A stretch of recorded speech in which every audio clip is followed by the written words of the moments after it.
Welcome to the MediSoul podcast. I'm your host, Holly James, and I'm the founder of MediSoul Wellness. And this podcast is where we talk about spirituality, meditation, the paranormal, and everything in between. So wherever you are right now, just get comfortable and let's talk about how meditation can help you reduce your anger. So people kind of get some things wrong when it comes to meditation. So when most people think about meditation, they picture the same thing. You're sitting cross-legged, your hands are resting on your knees, your thumb and your middle finger are touching, and you're trying to blank your mind completely. So you sit down, you try it, and for about 5 or 10 seconds, your mind actually goes quiet. And then, boom, thoughts start popping in. You think, okay, let me try this again. So you sit back down and you try again. And the same thing happens. It just still doesn't work. Your mind just starts wandering and it starts thinking about your grocery list or that thing you said to the coworker at work earlier. And you figure this is just what meditation is and you're not good at it, so you just give it up. Here's the thing though. Meditation is so much more than just sitting still and trying to think of absolutely nothing. Meditation can actually be used to heal. And I mean really heal. It can help you heal sadness. It can help you heal depression. It can help you heal with anxiety. It can help you mend a broken heart. And yes, it can also help you heal your anger.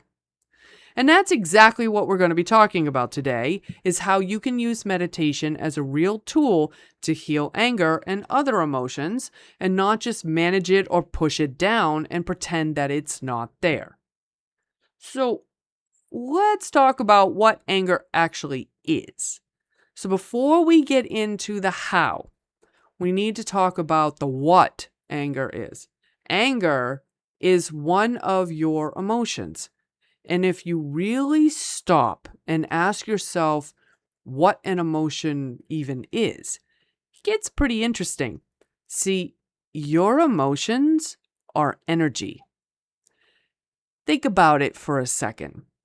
Can you hold anger or any emotion in your hands? Can you go to a doctor and have surgery to remove your sadness? You can't exactly cut out your depression like it's some kind of a tumor. Emotions aren't physical objects sitting somewhere in your body waiting to be extracted. They're energy, plain and simple. So if we're going to understand how meditation heals anger and other emotions, we first need to understand how energy actually works in your body. Now, you are a physical being. You've got blood, you breathe, you're very much a physical body walking around. But you are alive because you have life force energy flowing through you. And that life force energy is part of your soul. So without your soul, your body simply doesn't live. Life force energy is what flows through your entire body, keeping you alive, keeping you healthy, keeping you balanced. And as long as that energy is flowing freely, you are going to be healthy, happy, and well. But think about your energy like a stream for a second, like water, a stream of water. As long as that stream keeps flowing, that water is going to stay clear and it just moves wherever it's meant to go. But the moment something blocks that stream, the water backs up. Everything before the block starts piling up and piling up. And everything after the block dries up. You've seen this with any dam, right? The water backs up behind it and only a trickle makes it through to the other side. Well, that same exact thing happens with your energy. Your energy needs to flow in order to keep you healthy and happy. But here's the reality of it. Life throws all of us curveballs. And honestly, it doesn't skip anybody. We all go through traumatic things at some point. And I'm not just talking about the huge dramatic stuff either. Sometimes it's something minor that's stuck with you more than it really should have. And sometimes it's something major that changed you completely. It could be something from when you were a kid. It could be a car accident. It could be having a negative people around you for years. Or maybe your parents just weren't as nurturing as you really needed them to be growing up. Honestly, it doesn't even matter what the trauma actually is. What matters is this. If you go through something and you don't heal it, if you don't release it, it creates a dam in your life force energy. And that dam blocks the whole flow. So when energy can't flow through an area in your body, that area and the energy there becomes stagnant. That area in your body is not getting the energy that it needs to stay healthy. So let's say, for example, you've got blocked energy right now in your elbow. Normally, your energy flows down your shoulder, through your elbow, into your hand, and then back up the other side. That's just the flow. But if there's a dam or a block sitting right at your elbow, then no energy is reaching your elbow anymore. Over time, that stagnant area can actually turn into real physical problems. For example, tennis elbow or joint issues. Because energetically, it's a dead zone. Your body is basically telling you something is wrong by creating the physical symptoms. Well, that exact same thing happens with your emotions. If you've gone through trauma and you haven't healed it, and you're still holding on to it somewhere in your body, it's going to create a block in your energy. And because your emotions are energy too, that block shows up as an emotional reaction. So you might feel sad, or you might feel anxious, or you might feel depressed, or fearful, or angry. Anger specifically tends to come out when you've built up too much toxic negative energy that has not been released. And almost always, this traces back to unhealed trauma. I mean, almost every single person dealing with anger issues has trauma underneath it somewhere that hasn't been worked through.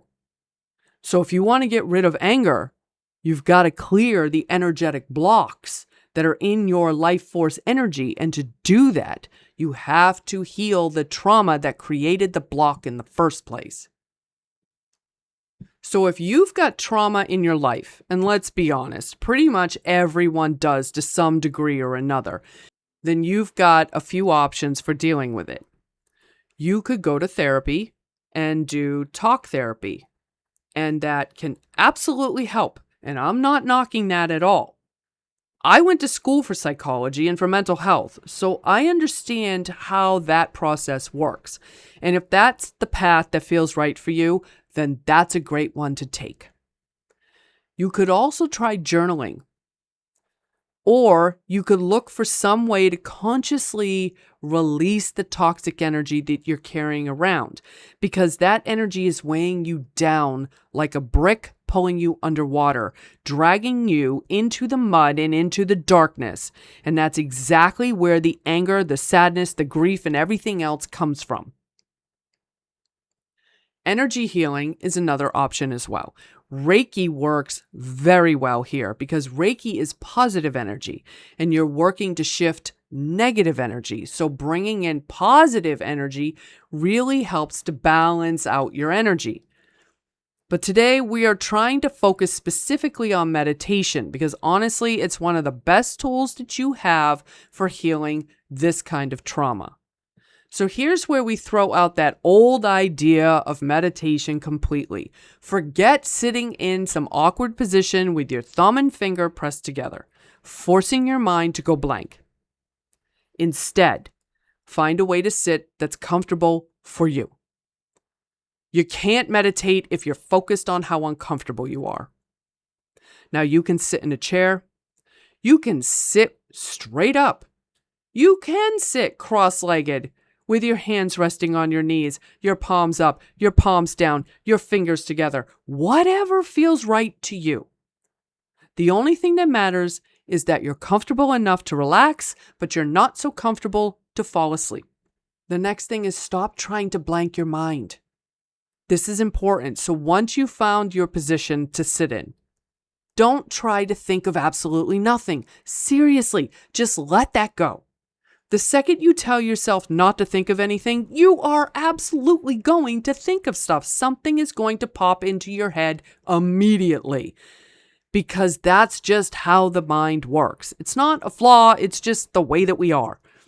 On top of that, the more relaxed you get, the more your mind is naturally going to wander anyway, and that's a good sign. A wandering mind is a good sign. It's not a bad one. It means you're relaxing and you're relaxing accurately. So if your thoughts start drifting while you're meditating, it means you're doing it right. Your mind is doing what it's supposed to. So how about this? Instead of forcing your mind to go completely blank, give it something to focus on.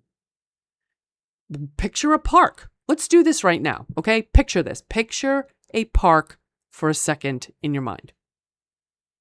There's trees in the background. The sky is clear and bright blue with some small clouds drifting by. And the grass beneath you is a vibrant green. And now imagine right in the middle of this park is this great big tree. And its leaves are gently blowing in the breeze.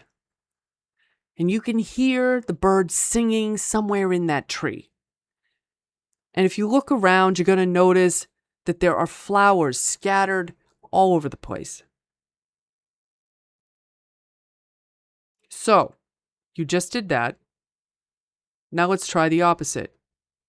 I'm going to sit here for a second, and I want you to think of absolutely nothing.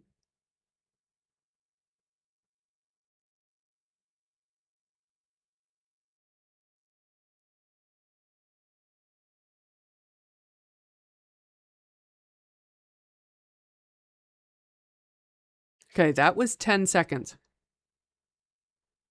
Maybe you did it. Maybe you had a hard time. But what I want you to do is think about which one was easier. Trying to think of absolutely nothing or picturing the park. For the majority of people, picturing the park is easier than thinking of nothing. And that's why you do that when you are meditating. And it doesn't have to be a park either. It could be the beach. You could think of the mountains.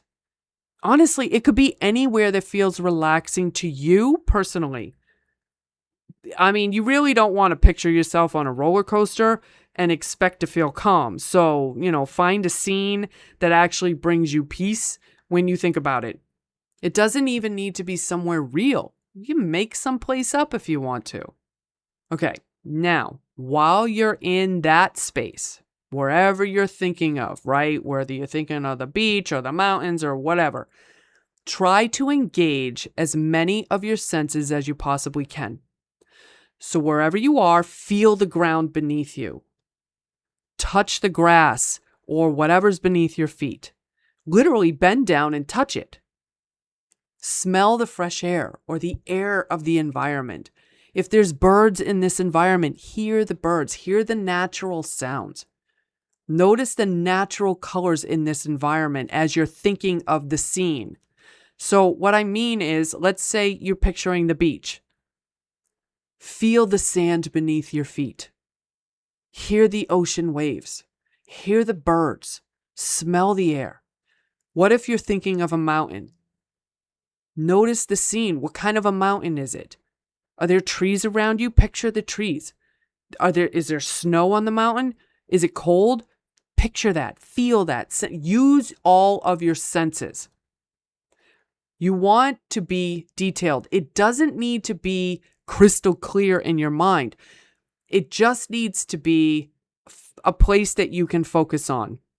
It needs to be enough that you know you're standing in a park or at the beach or in a mountain or wherever you're choosing to be. Now, some people are very visual. So they close their eyes and they can watch this whole scene play out in their mind like a movie. Other people don't do this as easy. They don't naturally think in pictures at all. And that's completely normal for them. So if that's you and you don't picture things in your mind, don't worry about it. I want you to think about how you experience a novel when you're reading it. Do you see the story playing out in your head like a film as you go? Most people, which is about 80% of the population, actually do.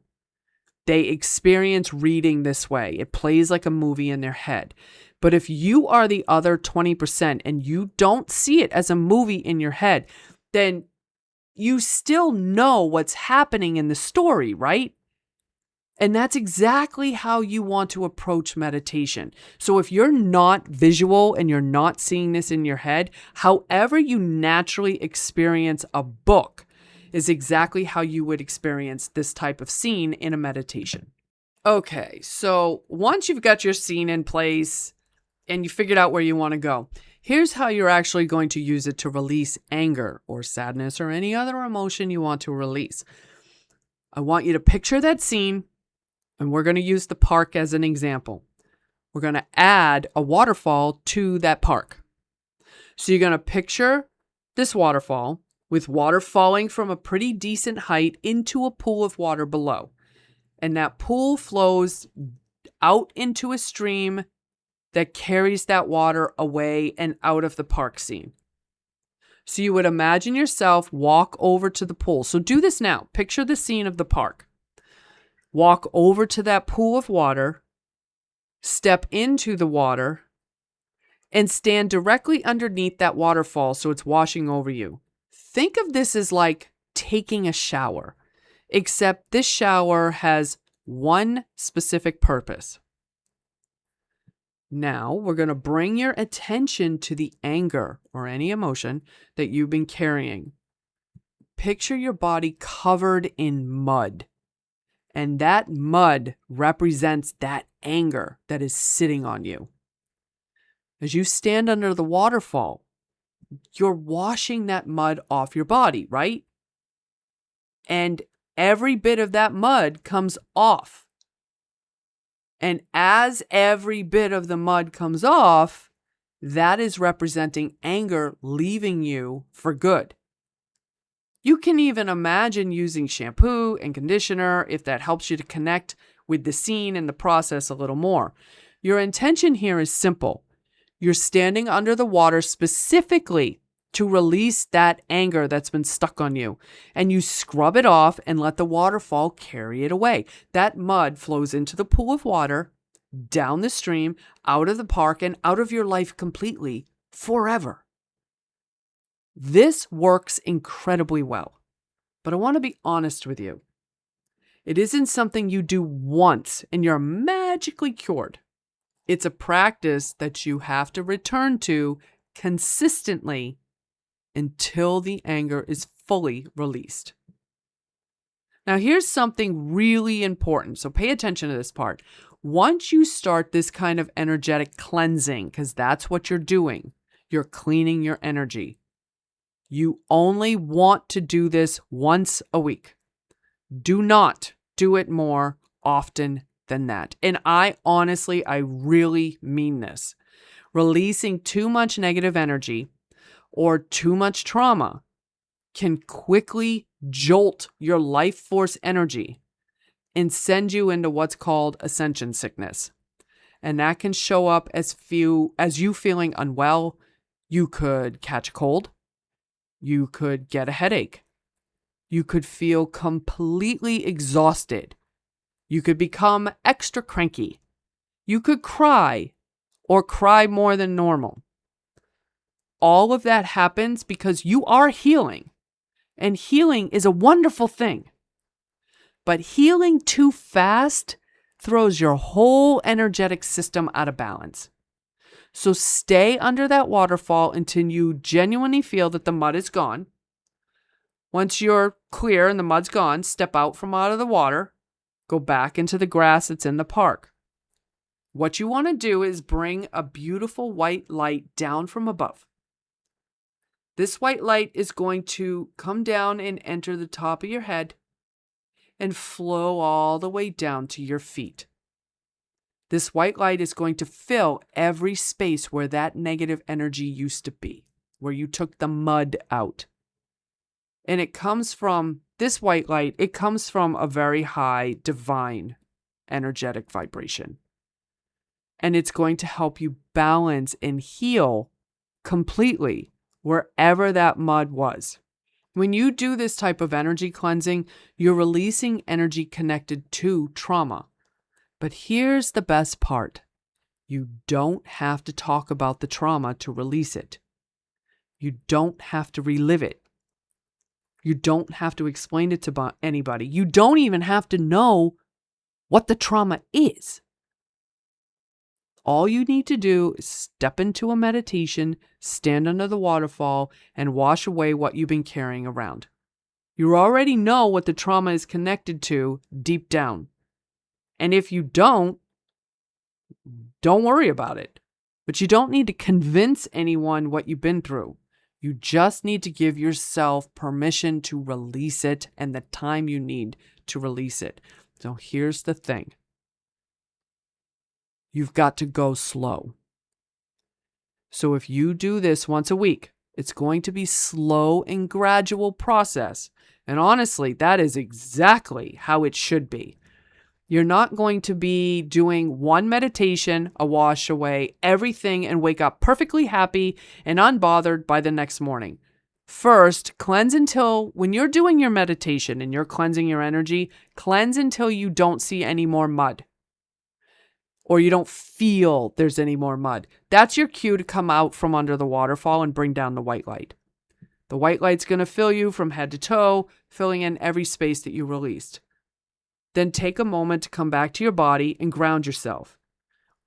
Once you're done with the meditation and you're connecting back to your body and you're leaving this whole scene behind, you're going to come back and you're going to say, I am grounded. And give yourself a moment to really reconnect with you. Then wait 7 days. Then do it again. And keep doing this consistently, focusing on this one issue. So if anger is what you're working on, stay focused on releasing the anger. Over time, you're going to notice you're running out of mud to wash off. And that's a really good sign. It means you're actually healing. You're releasing it and letting it go, which is what the goal is here. So how are you going to know that this is working?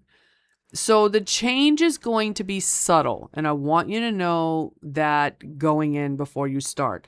So as you cleanse your energy, it's not going to be a dramatic overnight kind of a healing. So don't expect fireworks and all of a sudden everything is different the next day or even in a week or two. Instead, you're going to start to notice little things like a situation that used to make you absolutely furious doesn't get under your skin the way it used to. Or you find yourself not getting angry at all in moments that used to set you off completely. That is healing in action right there. Think of it like packing a suitcase.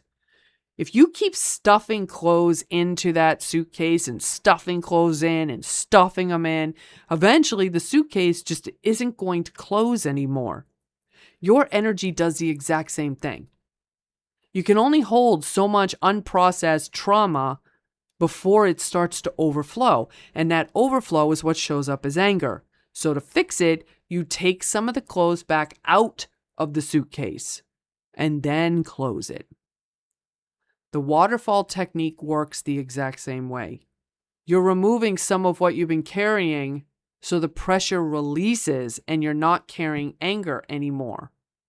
So anger isn't actually the thing you're trying to fix here. It's a symptom, a byproduct of trauma that hasn't been healed yet. The trauma is the real root of the issue. And once that starts clearing out, your anger is naturally going to follow along with it and go away as well. I want to do a quick little reminder here. Do this once a week until you feel and notice a real shift. And you will notice it. This same waterfall technique works great for grief, for anxiety, for stress, for hatred, for disappointment, pretty much any negative emotion you're holding on to, because every one of those emotions is energy sitting in you, caused by something that happened somewhere in your life. You want to wash that mud away through this meditation practice, and you will absolutely feel the difference. I want to make this clear. This is in a meditation. This is energy healing. Go slow, stay consistent, and that's the secret to doing this. If you rush it, you're going to release too much energy too fast, and your body simply isn't built to adjust that quickly. You've likely been carrying some of this anger for years, maybe even most of your life. So your body is genuinely used to living it. You built a life around it. If you try ripping all of this out at the same time, all at once, you're going to throw your whole life out of balance.